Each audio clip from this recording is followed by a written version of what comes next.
We're still here at Eden Garden State Park, and this little bayou, which the house land is connected to, goes out to Choctawhatchee Bay, which is just north of us. And back in the days, if you cross the Mid-Bay Bridge, you look over there towards the east where the Choctawhatchee River comes out, you can still see the pilings where lots of lumber sheds and some of the mills were actually built on the water. Choctawhatchee Bay is fairly shallow. A lot of the lumber would come down from Freeport, would come down from the Choctawhatchee River, from points up north, be sawn up here. Most of it longleaf yellow pine, but also juniper and cypress. And huge amounts of lumber would be shipped from Choctawhatchee Bay on over through the Santa Rosa Sound over to Pensacola and put on ocean-going vessels to points beyond. And this was very popular in the 1880s up through the 1920s with the big lumber boom of the late 1800s. Now, walk with me up to the house and keep talking. Sure. Past these statues and things. Are you interested in going out to the wharf? In a minute. Okay.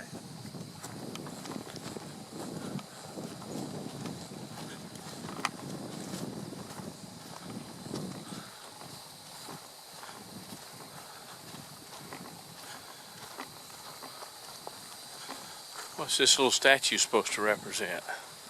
Two children carrying a boat. But it looks like two children carrying a boat. Yeah. What does that represent? It represents childhood's innocence being threatened by the realities of adulthood, of having to make a living through fishing in the sea. Or even maybe being a college professor. Or yeah, that's not reality either. Oh. Not at all.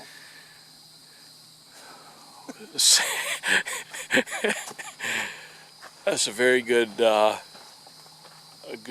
expose of or explanation of the art. Thank you so much. And then down here you have a pier that goes out. It appears. It appears. Now there used to be a second pier, but that became a paradox. A paradox. Well, things I'm learning.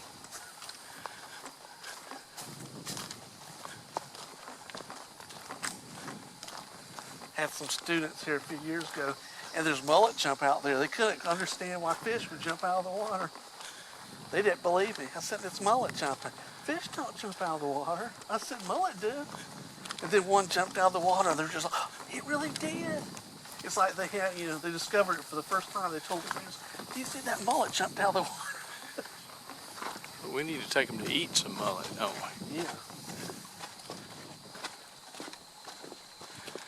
Well, this is a nice tour. This is a beautiful place. Would you say this is the real Florida? The real Florida.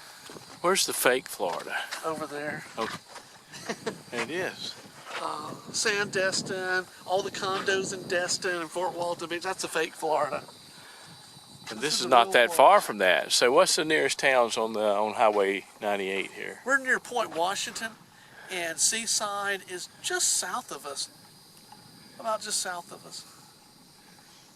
Well, I think we've had a pretty good tour. It's a nice little bayou. What's the name of the bayou? You don't know. I did not know the name of the bayou, but I'm sure it's on a map. I bet it's called Eden Bayou. That would be a logical presumption. Huh. And look at there. People we came with, they probably want us to go back. Okay. Thank you. Thank you. Good tour. And I don't know, did Andrew Jackson come down here? No, probably not. He stayed up where he could cross the river further north. Okay, thank you, Dr. Rucker. Now I'm going to worry, what in the heck is the name of this bayou? Well, it had something to do with the two docks that were here. Remember? Tucker Bayou. I thought it would be a paradox bayou. See, I told you there was a second pier. So. Oh, yeah, what? There it is. Tucker Bayou. Okay. All right. Now you know. Now I know.